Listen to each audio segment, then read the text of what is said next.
Get the outriggers out. 好啊。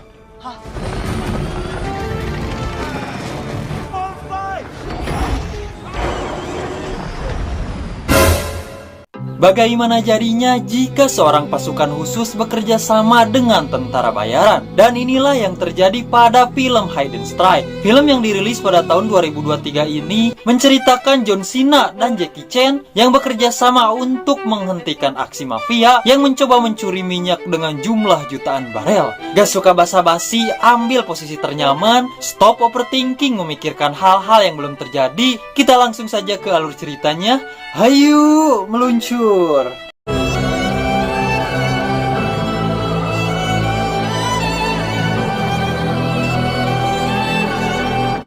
Film diawali dengan diperlihatkannya pasukan khusus swasta asal Tiongkok yang akan melakukan misi evakuasi warga yang berada di kilang minyak milik sebuah perusahaan bernama Yutim Oil yang terletak di Baghdad, Irak. Sebab sebelumnya kilang minyak tersebut mendapat serangan tak terduga dari kelompok tentara bayaran yang belum diketahui apa motif dan tujuan mereka sebenarnya. Sesampainya di lokasi, pemimpin pasukan bernama Lu Feng disambut oleh kepala Yutim Oil bernama Profesor Cheng, tidak pakai Li. Di mana Profesor Cheng akan membawa Lu kepada warga yang akan dievakuasi.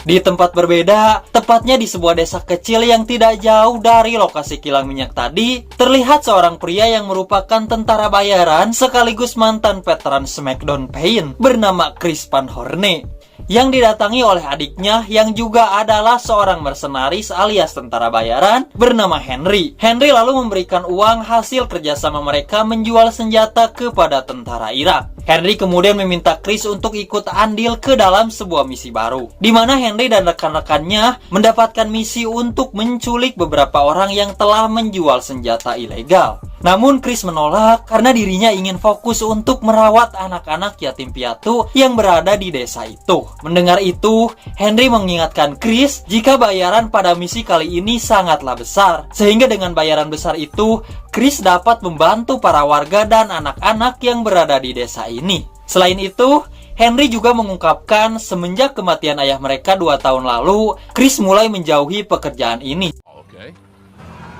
Saat di desa, Chris didatangi oleh temannya yang bernama Owen. Owen datang untuk memperbaiki pompa sumur yang menjadi satu-satunya sumber mata air di desa ini. Sayangnya, pompa sumur tersebut sudah mengalami kerusakan yang parah, sehingga Owen meminta Chris untuk membeli beberapa peralatan yang harganya tidak murah, yaitu sekitar $100.000. Saat malam hari, Chris didatangi oleh seorang ibu-ibu bernama Soraya. Soraya merasa bingung bagaimana mendapatkan uang sebanyak itu. Chris yang menyadari jika Soraya dan para warga terancam kehilangan sumber kehidupan, Chris pun berubah pikiran dan memutuskan untuk menerima tawaran misi dari Henry. Keesokan harinya di kilang minyak, Lu dan para pasukannya mulai melakukan misi mereka mengevakuasi para warga menggunakan 11 bus. Di sana Lu bertemu dengan putrinya bernama Mei yang rupanya Mei juga bekerja di kilang minyak ini sebagai peneliti. Di perjalanan, Mei mengungkapkan rasa kekecewaannya kepada Lu sebab Lu lebih mementingkan pekerjaannya dibandingkan keluarganya sendiri. Akan tetapi walaupun begitu, Lu sebenarnya sangat menyayangi Mei dan juga istrinya. Namun karena tugas negara, Lu tidak punya pilihan lain selain menjalankan tugasnya. Tak lama, mereka pun melewati sebuah jalan yang sangat keeng yang sebelumnya merupakan lokasi perang sipil. Lu pun memutuskan untuk melewati jalan tersebut sebab jalan itu merupakan satu-satunya jalur evakuasi.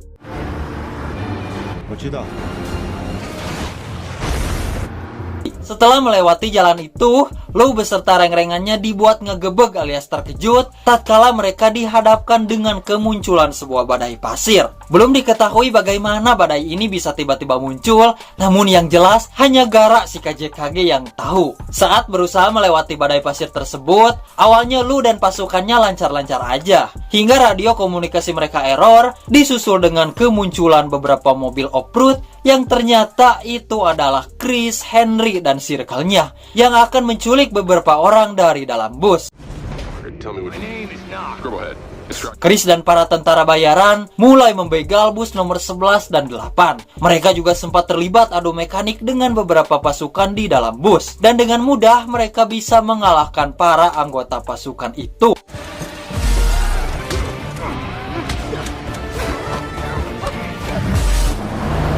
Chris dan pasukannya kemudian membawa kabur 2 bus tadi, sedangkan Lu belum menyadari jika 2 bus di belakangnya telah dibegal. Hingga setelah berhasil keluar dari badai pasir, Lu baru menyadari jika 2 busnya telah hilang, serta badai yang dia lewati bukanlah badai pasir ori, melainkan KW. Lu pun memutuskan untuk mencari 2 bus yang hilang tadi dengan menggunakan helikopter. Ketika akan bergegas pergi, Mei juga ikut melakukan pencarian, sebab Mei sangat hafal betul seluk-beluk lokasi gurun ini. Siapa sangka, mereka menemukan sumber badai pasir yang rupanya memang sebuah rekayasa, yaitu menggunakan sebuah mesin jet. Di tempat berbeda, Chris dan Henry memindahkan 4 sandera ke dalam mobil mereka. Namun Chris di sini baru menyadari sebuah kejanggalan bahwa orang-orang yang dia culik tidak terlihat seperti penjual senjata, melainkan seperti penjual bakso aci tulang rangu. Singkat cerita, ketika Chris dan Henry melewati lembah gurun, mereka ditemukan oleh salah satu anggota Lu bernama Shenlong, di mana Shenlong berhasil meledakkan salah satu mobil dari rombongan Chris. Akan tetapi Chris yang dengan pengalamannya sebagai tentara bayaran pro, dia pun segera menghentikan mobilnya lalu menembaki Shenlong, hingga helikopter yang ditumpangi Shenlong babangkiungan dan terjatuh di pegunungan.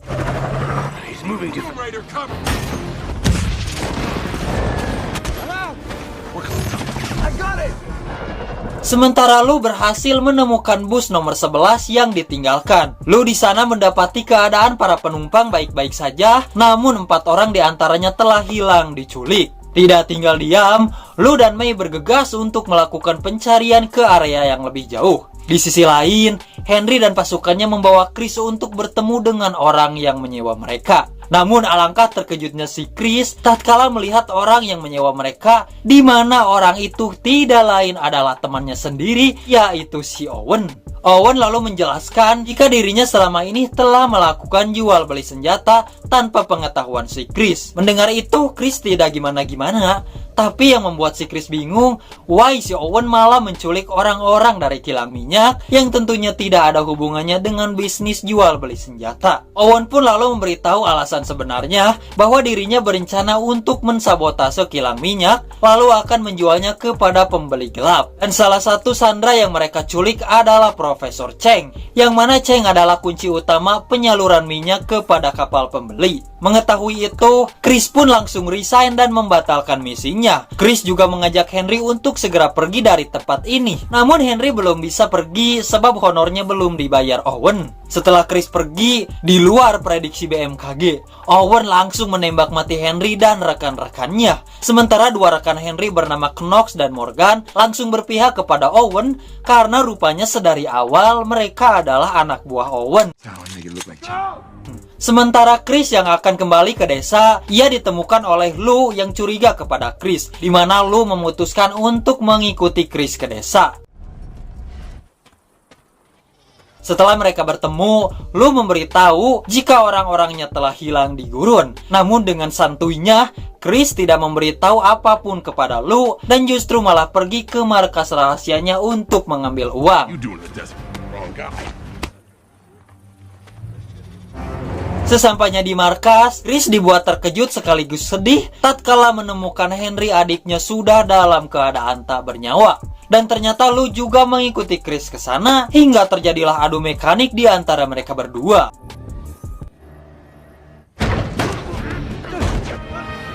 Chris yang memiliki postur tubuh bedik dan kekar mampu meng-smackdown Lu kesana kemari. Akan tetapi, kecil bukan berarti lemah. Lu dengan kelincahannya mampu mengimbangi gaya bertarung si Chris.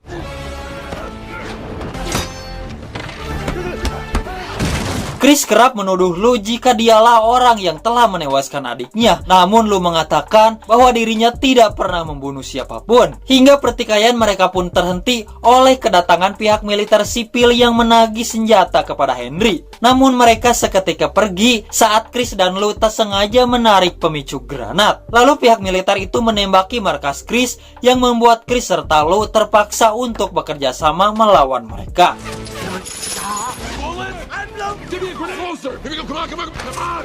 Setelah para militer itu pergi, Lu dan Chris pun membuat kesepakatan untuk mencari tahu siapakah orang yang telah membunuh Henry dan menculik orang-orang Lu. Di tempat berbeda, Owen beserta pasukannya membawa Profesor Cheng, di mana Owen meminta kode akses kepada Profesor Cheng agar Owen dapat menyalurkan minyaknya ke dermaga. Owen terus mengintimidasi Profesor Cheng dengan menembak sandera lain satu persatu. Awalnya Profesor Cheng masih bersikeras tidak ingin memberikan kode aksesnya. Hingga ketika Owen akan mengeksekusi sandera terakhir yang ternyata dia adalah putra dari Profesor Cheng. Melihat itu, Profesor Cheng pun langsung setuju untuk memberikan kode aksesnya. Namun sialnya, kode akses itu terdapat di dalam tas yang kini dibawa oleh Mei. Putra dari Profesor Cheng pun kemudian menyarankan Owen untuk melacak nomor telepon Mei agar Owen bisa mengirim anak buahnya untuk mengambil tas tersebut. Malam harinya, Chris membawa Lu dan Mei ke desanya. Di sana Chris dan Lu menunjukkan skill mereka menghibur anak-anak yatim piatu agar dapat membahagiakan mereka.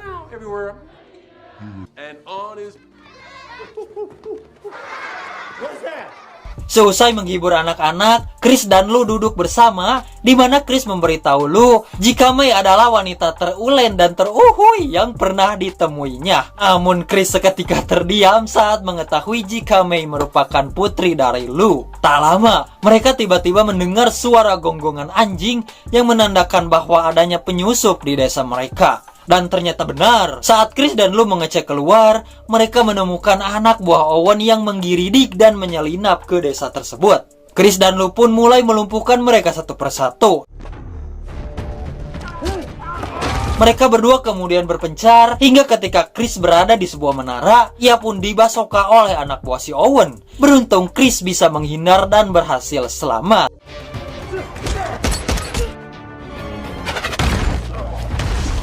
Chris dan Lu akhirnya dikepung oleh si Knox. Akan tetapi di saat yang sama, para warga dengan senjata seadanya bermunculan untuk membantu Chris. Namun si Knox tetap keras hulu dan malah menantang Chris serta para warga berperang. Daripada berjatuhan banyak korban, Chris segera mengambil tas milik Mei lalu memberikannya kepada Knox serta membiarkan mereka pergi begitu saja. Pagi harinya, Mei memberitahu Chris bahwa tas itu berisikan USB kode akses untuk membuka aliran dari kilang minyak, di mana minyak di dalam perusahaan U-Team mencapai jutaan barel. Mengetahui jika Owen akan merampas semua minyak itu, Chris dan Lu pun segera bergegas guna menghentikan aksi jahat si Owen. Keduanya kemudian pergi menggunakan truk bermesin jet, sedangkan Mei yang juga ingin ikut memutuskan untuk mengikuti mereka menggunakan mobil si Chris secara diam-diam.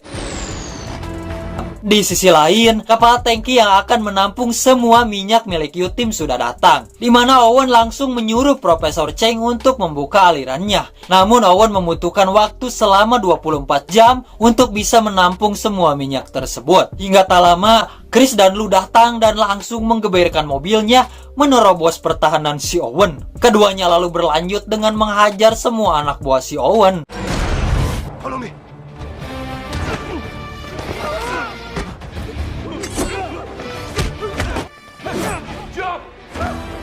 Selagi mereka sibuk bertarung, Owen memutuskan untuk pergi ke tempat itu dan memerintahkan Knox untuk menahan Profesor Cheng sampai minyak di sana terkuras habis. Chris dan Lu lalu masuk ke ruang kontrol dan berhadapan dengan Knox yang cukup lihai dalam adu mekanik.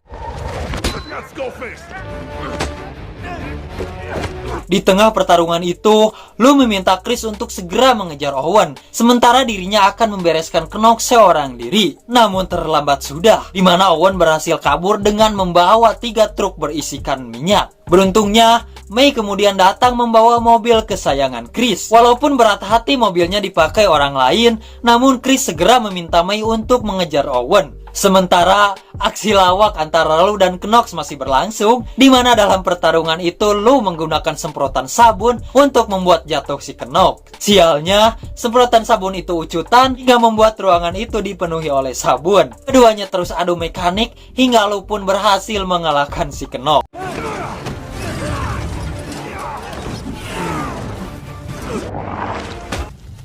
Chris dan Mei yang terus menggeberkan mobilnya mengejar Owen, mereka pun mengalami kecelakaan sebab mobil mereka tidak cukup kuat menahan benturan.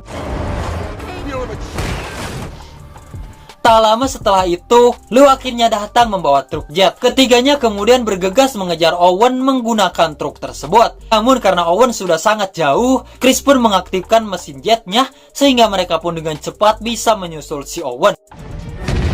Lu pun menabrakkan truknya ke tangki minyak yang membuat 3 truk milik Owen paburencai dan meledak.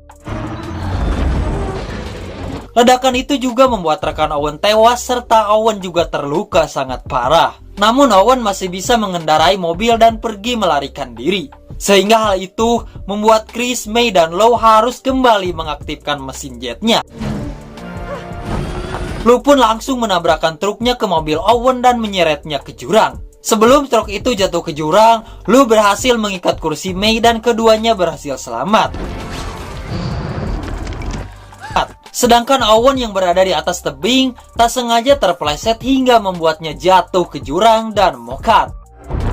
Lu dan Mei mengira jika Chris telah tewas karena terbawa truk. Akan tetapi, Chris tiba-tiba muncul dari bawah dalam keadaan sehat walafiat. Kemudian mereka pun melakukan ide yang cemerlang untuk dapat keluar dari tebing itu. Di akhir film, pompa sumur di desa berhasil diperbaiki sehingga warga desa dan anak-anak bisa kembali menikmati air bersih. Tak lama anggota Lu datang lalu menyampaikan bahwa mereka mendapatkan misi yang baru. Lu pun mengajak Chris bergabung dan Chris pun menerimanya dengan berkata, "Hayu, meluncur." Dan film pun tamat. Pelajaran yang bisa kita ambil dari film ini, bekerja sama akan sangat mudah untuk menyelesaikan permasalahan. Bukan berarti sendirian tidak bisa menyelesaikan masalah, namun membutuhkan waktu yang cukup lama. Saya beserta seluruh tim jajaran direksi yang bertugas, mengucapkan undur diri dari hadapan Anda and see you on the next video.